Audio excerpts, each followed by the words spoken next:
Hey guys, in this video I'm going to talk about the health benefits and the downsides to consuming dairy.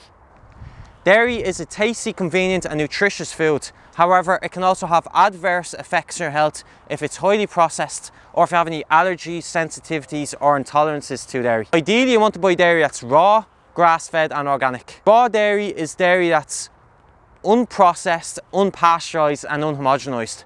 However, most of the dairy you find in supermarkets today is not raw. Most of the dairy you find in supermarkets today is pasteurized, homogenized and devoid of almost all the nutrition it should have.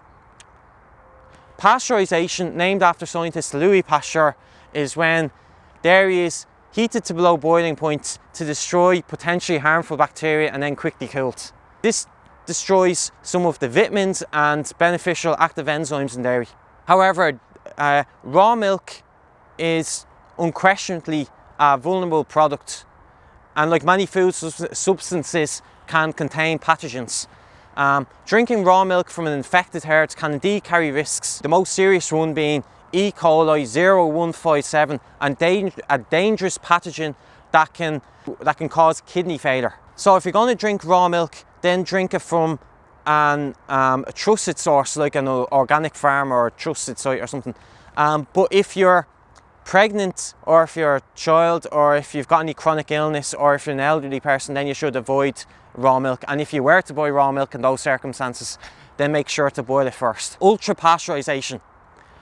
Ultra-Pasteurisation, it's similar, that's another downside to consuming dairy. It's similar to pasteurization, but it's, like its name suggests, it's heated longer than pasteurization, right? So it's heated longer, so it's going to destroy more of the vitamins and beneficial active enzymes compared to pasteurization.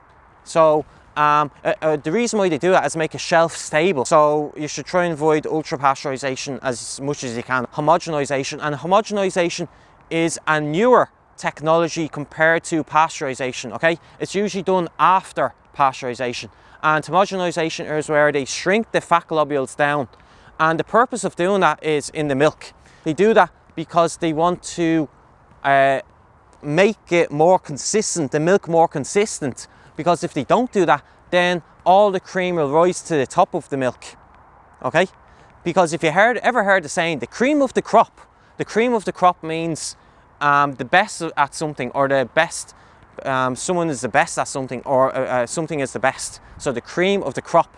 And so the cream rises to the top of the milk in unhomogenized milk, such as raw milk. So they shrink the fat globules, but the problem with that, it makes it more consistent, so it looks better, the product. Even though it looks better, it has a better consistency to it now when they homogenize it. Even though it looks better, it's still, it's going to turn the healthy fats, right? It's going to destroy a lot of the fat-soluble vitamins, and it's going to turn the healthy fats into bad fats, and now it's a hydrogenated fat. So that's the downside to consuming homogenized milk. And in Ireland, a lot of the milk that you buy is going to be pasteurized and homogenized. You can get raw milk though, and in the US, for example, the United States of America, you can get raw milk. In some states it's illegal, but in some states it's legal.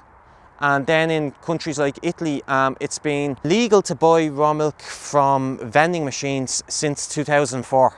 And then in other countries such as Australia and Canada, it's actually banned, raw milk. You can't, it's illegal to sell raw milk in those countries, right? In Canada and Australia. Lactose, and a lot of people, this is the milk sugar in dairy. So a lot of people have like lactose intolerance, and that means that they're allergic, or they have an intolerance to the milk sugar in dairy, okay?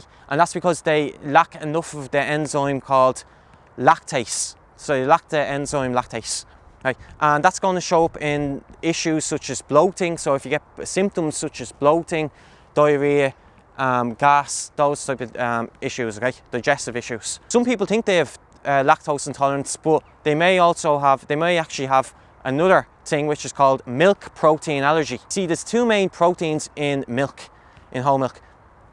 One of them is casein and the other one is whey. Casein makes up approximately 80% of the protein in milk, whereas whey makes up, which is a byproduct of cheese, whey makes up roughly 20% of the protein in milk. Whey is like a liquid part of the milk, okay? Whereas the harder part, the solid part, is the casein. Right, that's the curds. So the curds is the casein, and the liquid part is the whey. And most people, like, even though whey can spike your insulin, it's mostly casein that people have an allergy towards. And you see, there's a few main types of casein in milk. Some of the main types are called alpha casein, beta casein, and kappa casein.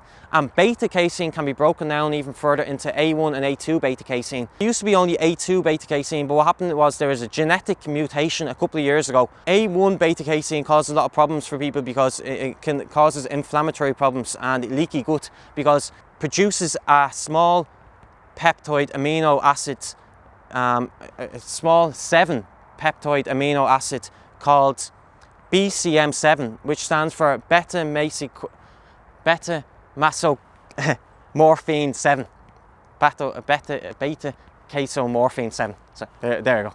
Okay, so it contains that, and that can cause a leaky gut in some people. Okay, so that's more pro-inflammatory compared to A2 beta casein. Now, the likes of animals such as, you see, that genetic mutation, by the way, formed in some European cows. If you consume it from those cows, it's going to cause, it's going to be more pro-inflammatory, right? That's in some of the European cows. So ideally you want to look for dairy that's from A2 cows or from other animals. So A2 cows such as Jersey, Guernsey cows, and Asian cows, and in countries like India, like there's like Daisy cows and all that. So they're going to produce more A2 beta casein compared to A1. So look for that type of dairy.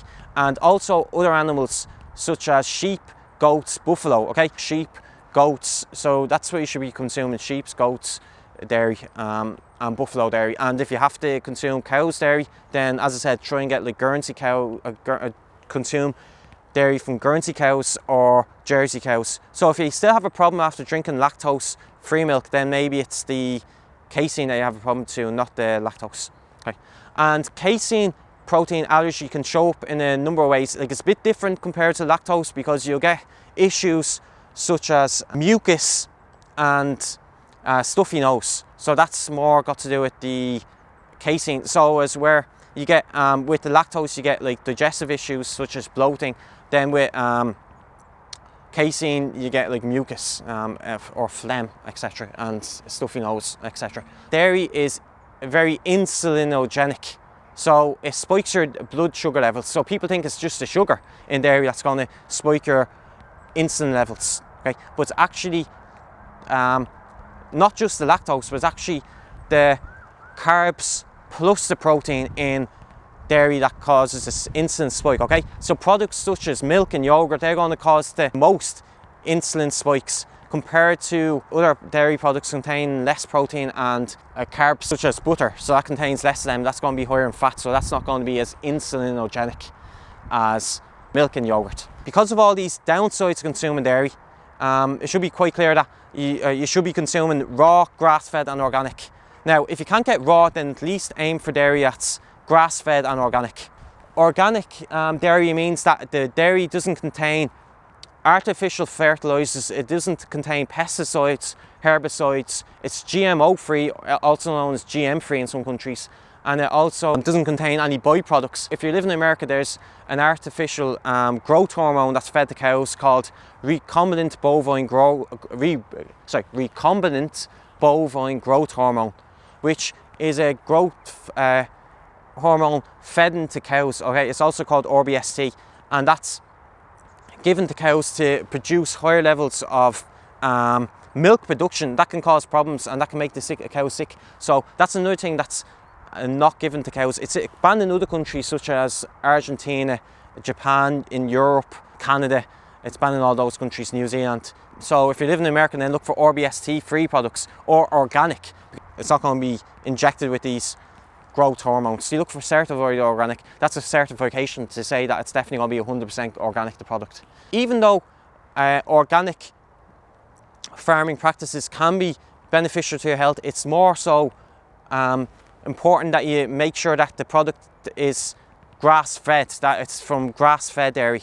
Grass-fed dairy is going to be higher in omega-3 to omega-6 ratio. It's going to have a better balance, should I say, omega-3 to omega-6 ratio, okay?